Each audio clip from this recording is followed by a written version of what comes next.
दोस्तों आपका डीएसएलवी एजुकेशन में सीटेट का जो एग्ज़ाम होने जा रहा है 16 तारीख से, उसमें नॉर्मलाइजेशन प्रोसेस को लागू करने के लिए सीटेट ने एक नोटिफिकेशन निकाला है, पब्लिक नोटिफिकेशन। उसमें लिखा हुआ है कि अगर आपके पेपर में कोई डिफ़िकल्टी लेवल्स डिफरेंट होती है तो नॉर्मलाइजेशन प्रोसेस को अपनाया जाएगा। अब नॉर्मलाइजेशन प्रोसेस कैसे काम करता है, क्या होता है, किस तरह से नॉर्मलाइजेशन प्रोसेस वो अपनाएंगे, इसके बारे में अभी कोई क्लेरिफिकेशन नहीं है। लेकिन अधिकतर जैसे एग्ज़ाम रेलवे, बैंक और एसएससी के जो एग्ज़ाम होते हैं उनमें नॉर्मलाइजेशन का प्रोसेस अपनाया जाता है, तो उसके अनुसार अपन प्रेडिक्ट कर सकते हैं। इसमें सबसे अच्छी बात ये रहेगी कि जिसका पेपर टफ़ आया है और उसके स्कोर अच्छा नहीं हो पाया, उसके नंबर इंक्रीज़ होंगे, और जिसका पेपर ईजी आया है और उसका स्कोर बहुत ज़्यादा रहा है, उसका स्कोर डिक्रीज़ होगा। लेकिन एक खतरे की घंटी भी है, अगर ईजी पेपर में किसी के 90 मार्क्स आए हैं तो वह, ध्यान से सुनेगा, तो वह हो सकता है कि बिल्कुल 90 से नीचे आ जाए। हम देखते हैं कि अगर मान लो 3 बच्चे हैं, 3 कैंडिडेट यहाँ पे देखें, एक का 16 ने दिया, एक का 17 ने दिया और एक का 18 ने दिया। सपोज करो 16 का पेपर इजी आ गया, 16 तारीख वाला पेपर आपको जो इजी आ गया, 17 वाला पेपर थोड़ा ठीक आया और 18 वाला पेपर बहुत ही हार्ड आ गया, बहुत ही हार्ड आ गया। तो इनका स्कोर का एवरेज निकाला जाएगा। इसके स्कोर का एवरेज मान लो, इसके स्कोर जितने भी बच्चे बैठे हैं उनका एवरेज आया है, किसी के 90 भी आए होंगे, किसी के 130 भी आए होंगे, तो उनका एवरेज स्कोर आ गया मान लो 120, और 17 वाले पेपर का एवरेज स्कोर आ गया 150, 115, और 18 वाले का एवरेज स्कोर आया है 92, 92 इसका एवरेज स्कोर आया है। जितने भी बच्चे दिए हैं उनमें से एवरेज स्कोर 92 आया है। तो इन तीनों का एवरेज निकाला जाएगा। इन तीनों का एवरेज अपन सपोज करो, इन तीनों का एवरेज निकला है 1110। तो इस वाले के नंबर बढ़ेंगे, इस वाले के नंबर हल्के से कम होंगे, इसके भी कम होंगे। तो ऐसे करके इनका एवरेज निकाल के नॉर्मलाइजेशन प्रोसेस निकाला जाएगा। तो आप देख सकते हो यहाँ पे, और यहाँ देखते हैं, जैसे मान लो ये वाला पेपर है 16 तारीख का, ये 17 तारीख का, ये 18 तारीख का। तो इस पेपर में अपन देखते हैं इसके इसके एवरेज स्कोर आया है, मान सपोज करो अपने 110, इसका एवरेज स्कोर आया है 130 और इसका एवरेज स्कोर आया है 100।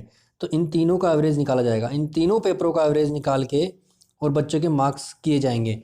अब सपोज करो इसका 100 एवरेज स्कोर आया और यहाँ पे तीनों का एवरेज निकाला जाएगा, तो 105 अगर तीनों का एवरेज आया है तो इसके मार्क्स भी कम होंगे, इसके मार्क्स बहुत ही ज़्यादा कम होंगे और इसके मार्क्स बढ़ेंगे।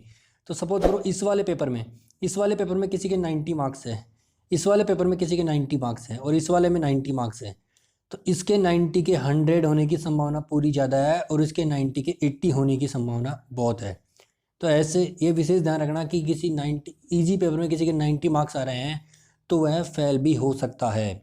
ये विशेष खतरे की घंटी है। अब आपको ये देखना है कि 100 का आपका टारगेट रहना चाहिए, आपका 90 मार्क्स का टारगेट बिल्कुल नहीं होना चाहिए, 100 नंबर का आपका टारगेट रहना चाहिए। नेक्स्ट अपन देखते हैं, इस स्टेटिक्स के द्वारा अपन सीखते हैं। अब सपोज करो यहाँ बहुत सारी शिफ्ट हैं।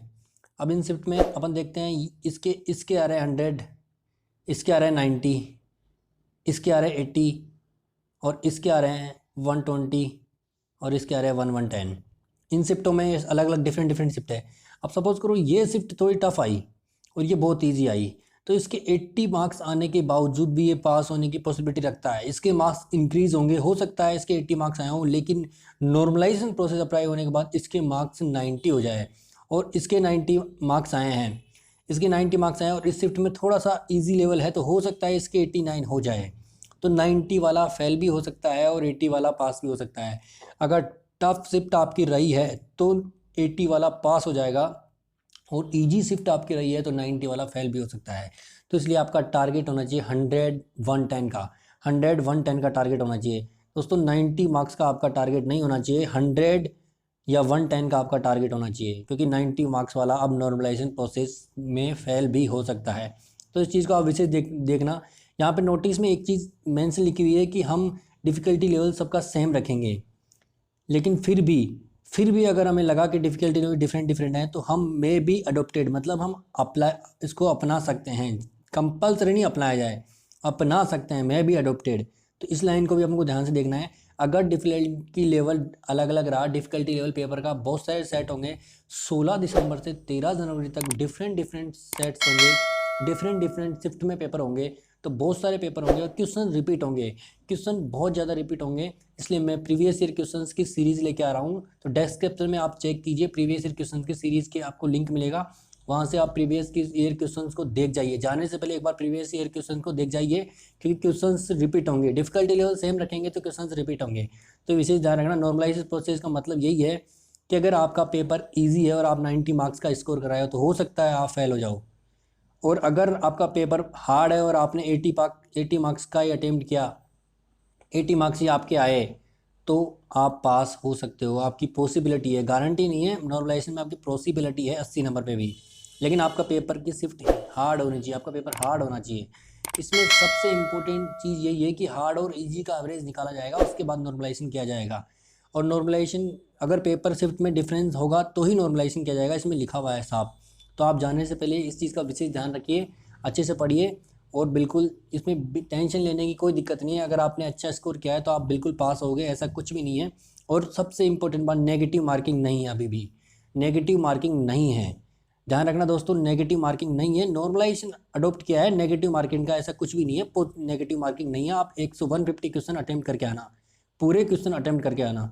दोस्तों वीडियो देखने के लिए बहुत बहुत धन्यवाद। ऐसे ही वीडियो देखने के लिए और प्रीवियस ईयर क्वेश्चन की मैं सीरीज लेके आ रहा हूँ। इस चैनल को सब्सक्राइब कीजिए, शेयर कीजिए और लोगों तक ये जानकारी पहुंचाइए, ताकि किसी को नॉर्मलाइजेशन के बारे में नहीं पता हो, 90 नंबर का टारगेट लेके जा रहा हो तो उसको जरूर बताइए, शेयर कीजिए ग्रुपों में, ताकि उसके दिमाग में 90 नंबर से वो अपने 110 तक का सोचे और थोड़ी और मेहनत करे, और पेपर को थोड़ा अच्छे ढंग से अटेम्प्ट करे, गेस भी लगाए तो अच्छे ढंग से लगाए, ताकि उसके 100 तक मार्क्स आए, ताकि वो पास हो जाए। तो ये विशेष सूचना आपके लिए थी। और प्रीवियस ईयर क्वेश्चंस की सीरीज है, तो डिस्क्रिप्शन में चेक कीजिए लिंक, और प्रीवियस ईयर क्वेश्चंस आप देखिए और उनको जाने से पहले देख के जा रही है। वीडियो को देखने के लिए बहुत बहुत धन्यवाद।